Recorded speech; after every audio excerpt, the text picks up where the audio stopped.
Bahujan Samaj party के सांसद दानिश अली ने लोकसभा में भाजपा की सरकार पर साधा निशाना। देखिए पूरी रिपोर्ट। बसपा सांसद दानिश अली ने आवश्यक वस्तु संशोधन बिल पर बोलते हुए कहा कि धन्यवाद अध्यक्ष महोदय। मैं एसेंशियल कमोडिटी अमेंडमेंट बिल पर आपने मुझे बोलने का मौका दिया, क्योंकि आपने समय 10 मिनट से घटा के 2 मिनट कर दिया है, तो मैं भी इसलिए सीधी सीधी बात करूंगा।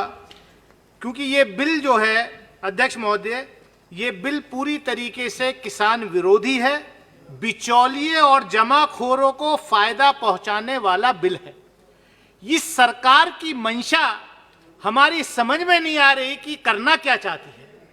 हर चीज को बेचना, हर चीज को प्राइवेटाइज करके अपने कॉरपोरेट दोस्तों के हवाले करना, एयरपोर्ट को बेच दो, रेलवे को बेच दो, बंदरगाहों को बेच दो। अब बचा कुचा किसानी बची थी किसानों की, उनकी आमदनी को भी बेचने का काम, कॉरपोरेट्स के मल्टीनेशनल्स के हवाले करने का काम इस बिल के माध्यम से सरकार कर रही है। अभी सत्ता पक्ष के एक साथी बोल रहे थे चौधरी साहब कि बहुत बड़ा इन्वेस्टमेंट आएगा इस अमेंडमेंट के माध्यम से। पता नहीं वो इन्वेस्टमेंट कहां आएगा। मैं कहना चाहता हूं अध्यक्ष महोदय कि एक एग्जाम्पल मैं देना चाहता हूं कि कॉरपोरेट मल्टीनेशनल्स आएंगे, वो इसमें इन्वेस्ट करेंगे।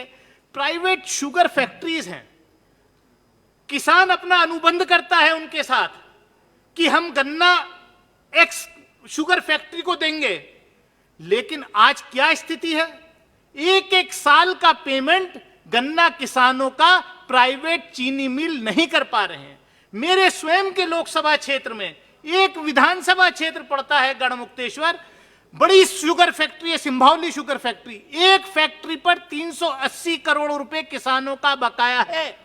और जब मैंने अभी पिछले हफ्ते उस शुगर फैक्ट्री के लोगों को कहा कि भी क्यों नहीं भुगतान हो रहा, तो ये सरकार इतनी सीरियस है किसानों के लिए कि वहां के जिलाधिकारी और स्टेट गवर्नमेंट के लिखने के बावजूद जो एक्सपोर्ट सब्सिडी की जो रकम मिलती है पिछले 3 साल से वो भी नहीं दी है। तो किसान तो क्या आत्मनिर्भर होगा?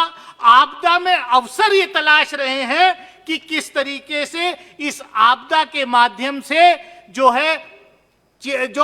पिछले 70 साल में इस देश में चीजें बनाई थी, जो पब्लिक सेक्टर अंडरटेकिंग्स बनाए थे, उनको किस तरीके से बेचा जाए। मैं आपके माध्यम से अध्यक्ष महोदय मैं यही कहना चाहूंगा कि सरकार को इस बिल पर दोबारा सोचना चाहिए, क्योंकि ये बिल जो आ रहा है ये जमाखोरों को लाइसेंस देने वाला बिल है। हम जानते हैं कि आपने की नियत है उन्हीं जमाखोरों को फायदा पहुंचाने की।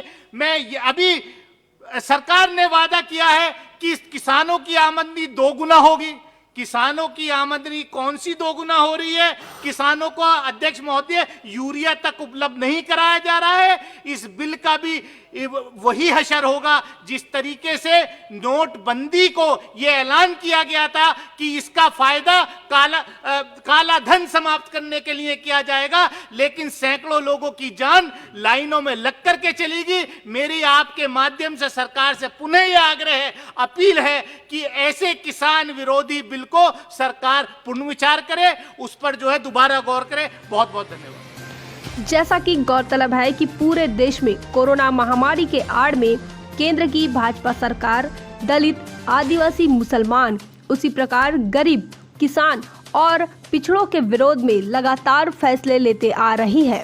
फिर वो सरकारी क्षेत्रों का निजीकरण हो या फिर आरक्षण का मामला हो, सरकार के जन विरोधी फैसलों के विरोध में बहुजन समाज पार्टी हमेशा संसद के अंदर मुखरता से बात कर रही है। लोकसभा में आवश्यक वस्तु संशोधन विधेयक पर भी बहुजन समाज पार्टी के सांसद दानिश अली इन्होंने इस बिल को किसान विरोधी कहा है और सरकार पर बड़ा आरोप लगाते हुए कहा उन्होंने भाजपा को किसान विरोधी बताया।